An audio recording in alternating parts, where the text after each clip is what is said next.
Hey, hey! Aujourd'hui, je corde du bois. Parce que là, je suis pas mal embourbé, là, il y en a pas mal. Donc, je vais te montrer comment que moi, je corde le bois. Mais chaque fois que tu veux faire quelque chose, c'est jamais simple. Hein? C'est toujours, il y a plein d'étapes. Donc, en premier, il faut que je me fasse une assise avec 2 poteaux pour tenir mes cordes de bois. Il va y avoir une corde et demie dans chaque ligne. OK? Donc, ça commence par aller dans le bois, chercher des morceaux de bois pour faire le dessous et les 2 poteaux. Donc, j'ai besoin de 2 12 pieds puis 2 8 pieds. Maintenant, ça va dans le bois. OK. Donc, pour ce faire, moi, ce que je fais, c'est que je ramasse on appelle ça des piscettes, nous autres. Des piscettes de bois. C'est du bois mort qui est déjà tombé. OK, parce que ça donne rien d'avoir du beau bois neuf, là. OK, je pense que j'en ai trouvé un 12 pieds ici, là. Tu vois, c'est un morceau qui est déjà à terre. Là, j'ai pris ma scie électrique parce que ça fait moins de bruit. Ça va bien.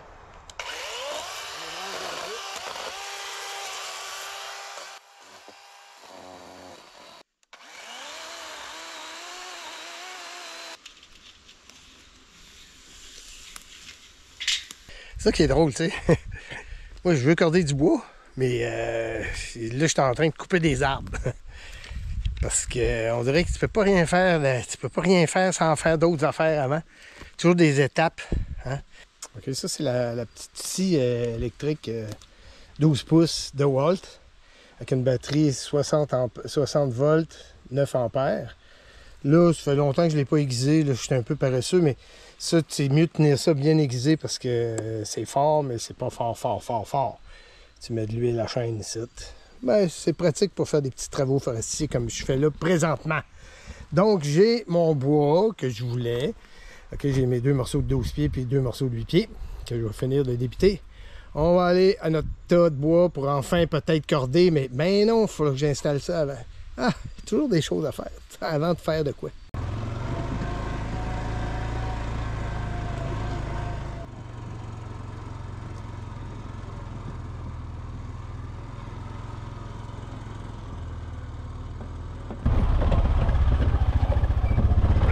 En train de perdre mon bois, là.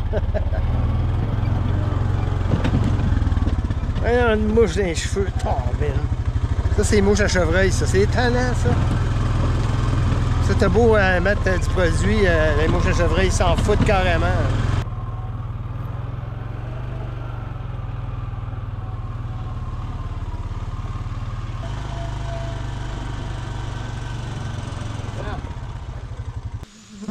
Bon, ben là, je veux planter un poteau.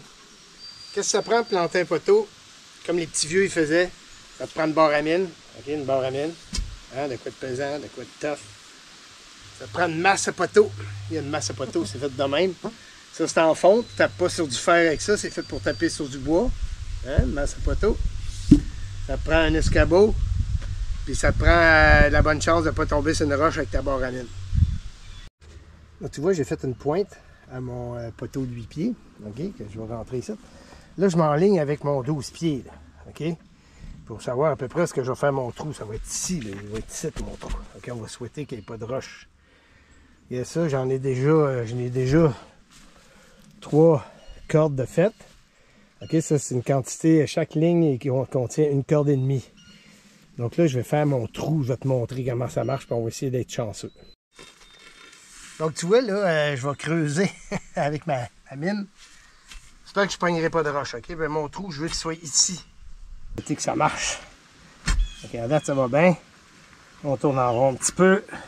Oh! À date, je ne sens pas de roche. Oh, mon Dieu, ça va bien aller. Parce que les autres, l'autre côté, ça allait pas bien.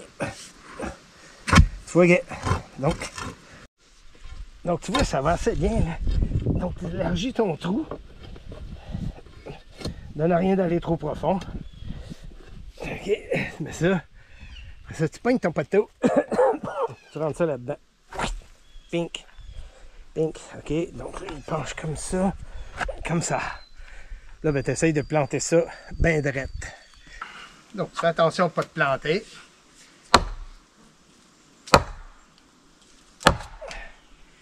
Tu sais, je m'en vais un peu croche, là.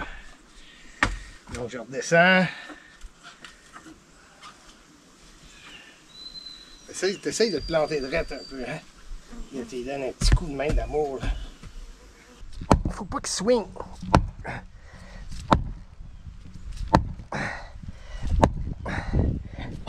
Donc là, il me reste à faire la même affaire à l'autre bord. On va mettre un autre poteau. Je te reviens. Hey, à tout de suite. Y a-tu ce bord ici? J'ai pogné une roche. Écoute bien le son. Ah, c'est pas si mal. Tu vois, on l'entend. Scrunch, scrunch. Mais c'est pas plus, je l'ai pogné assez profond que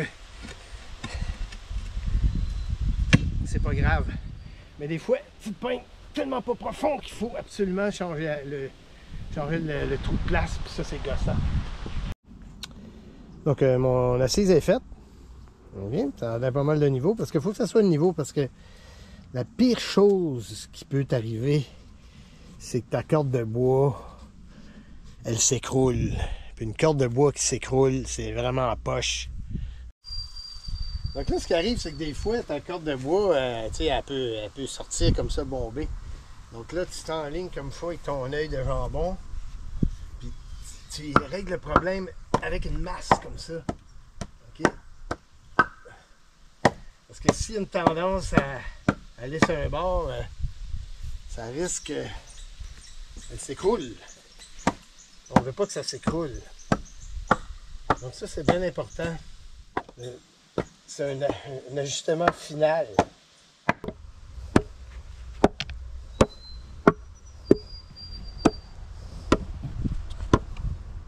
Regardons ensemble.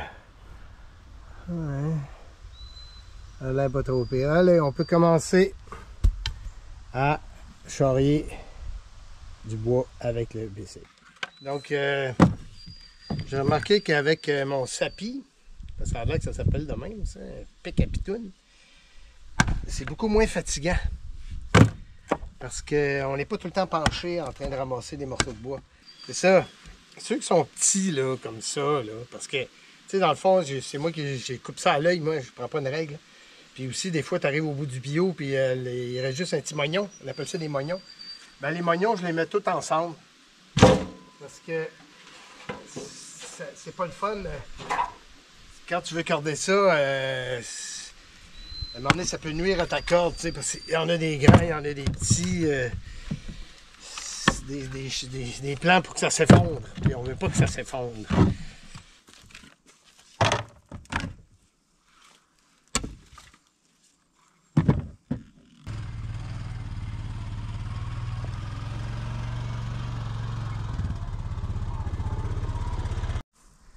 OK, la première rangée, là, c'est la plus importante. Parce que faut pas que tu en mettes des petites, là.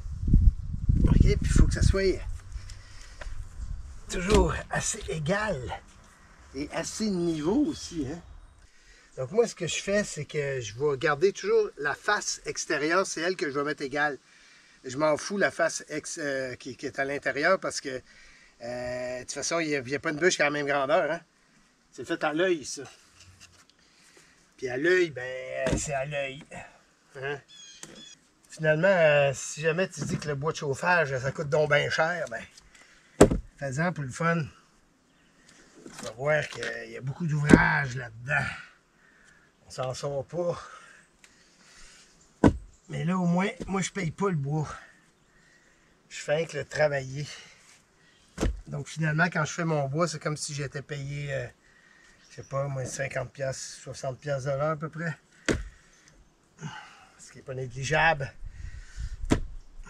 Mais là, j'en ai pour au moins 3 ans. Donc, ces états-là ici, ils vont rester ici minimum 2 ans. Faut que tu fasses ça assez vite quand même, parce que, tu sais, commence pas à niaiser, ah, ça les fait-tu, il fait pas. Non, non, non, faut que ça... Sinon, tu sortiras jamais de là. Okay, comme là, lui, je vais le dire d'abord, regardons ça, s'il fait bien.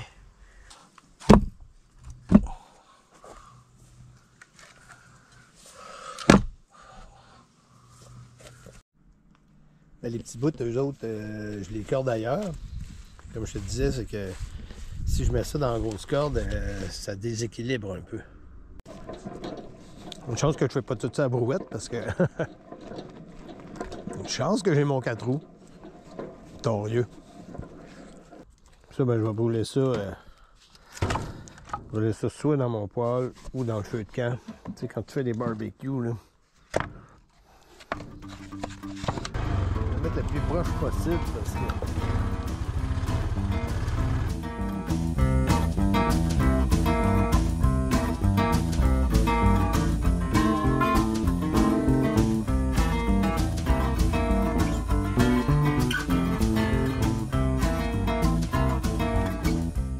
Allez, on va faire une affaire que je fais jamais, là. Mettre du produit à mouche, parce que là, il y a des brûlots, puis moi, les brûlots, pas capable. Donc, c'est ma blonde qui va me niaiser. C'est que ça pue.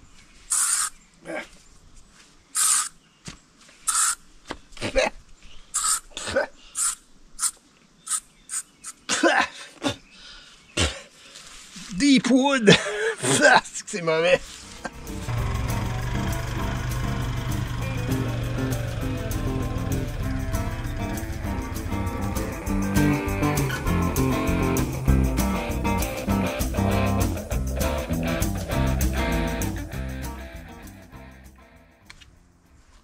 Donc là, la technique, en fait, c'est que c'est toujours la face ici que je mets égale. Hein? Je t'en ai parlé tantôt.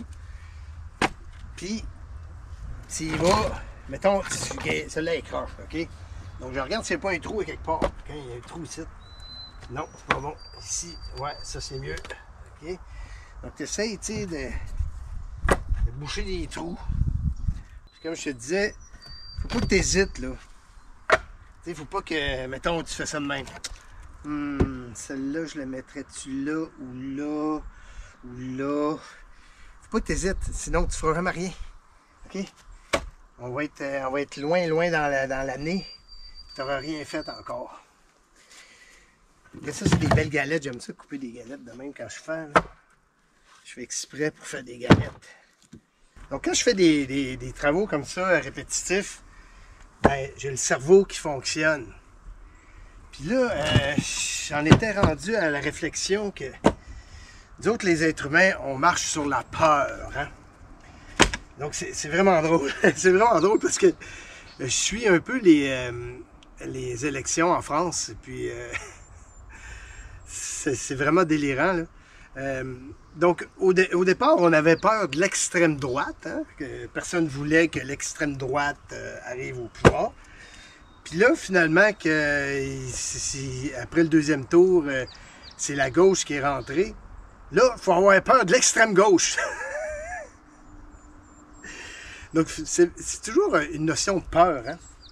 Le changement, c'était peurant. Hein? C'était peurant, le changement. Moi, j'ai pas d'idée politique pour vous. Là. Faites ce que vous voulez avec ce que vous voulez. Là. Mais je suis en train de croire que ça existe-tu, ça, l'extrême centre? Il y a l'extrême droite, l'extrême gauche, l'extrême centre. On a dit ça? Non. Ah non. Donc, les humains, là, c'est des drôles de bestioles. On le dira jamais assez. Les humains, c'est des drôles de bestioles. Moi, le premier. Ah, celle-là, c'est ça, c'est une plate, elle. On ne sait pas où la mettre. Y a-t-il un trou ici? Un trou là. Ah, OK, comme ça. Ça marche. OK, c'est bon. C'est bon. L'extrême centre. L'extrême centre. Donc là, il y a une théorie qui s'appelle la fenêtre d'Overton. Ça, en fait, c'est comment faire accepter l'inacceptable. Donc, il y a toutes sortes de façons de faire, OK? Donc, ce que tu fais, c'est que tu présentes de quoi de vraiment inacceptable, OK? De extrêmement inacceptable. Puis là, ben, t'en parles. Les journalistes, la wait donc, puis c'est donc grave, puis à wait donc, puis à wait donc. Puis là, à partir de là, quand le public est bien informé, et bien motivé, et bien drillé, on va dire, sur un truc vraiment inacceptable, alors là, à partir de là, tu es capable de présenter un truc qui était jadis inacceptable, mais qu'on va accepter parce qu'on va le comparer avec de quoi de pire. Hein? Donc, c'est une fenêtre, la fenêtre d'Overton, on peut la déplacer. OK? Donc, finalement, on est très manipulable. Hein? Et moi, le premier, hein? Je fais pas de la morale à personne. Là.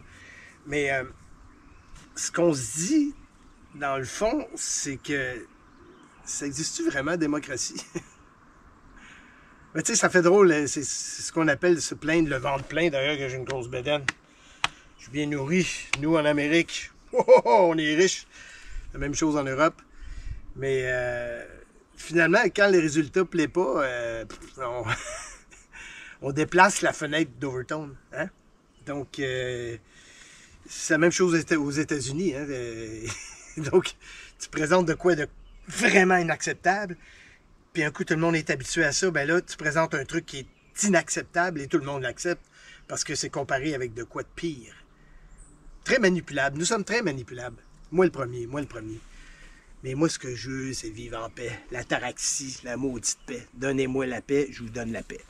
Foutez-moi la paix, je vous fous la paix. OK. Donc là, moi, ce que je fais, c'est que je ramasse tous les petits bouts comme ça.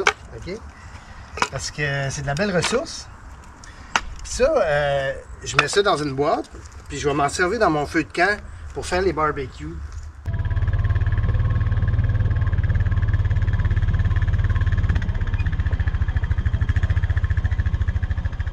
Bon, ben c'est une autre journée, puis je continue à accorder.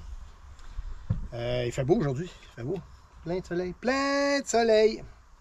Donc là, je vais te montrer un petit truc que j'utilise, que j'ai appris des petits vieux. Les petits vieux, il faut écouter ça de temps en temps.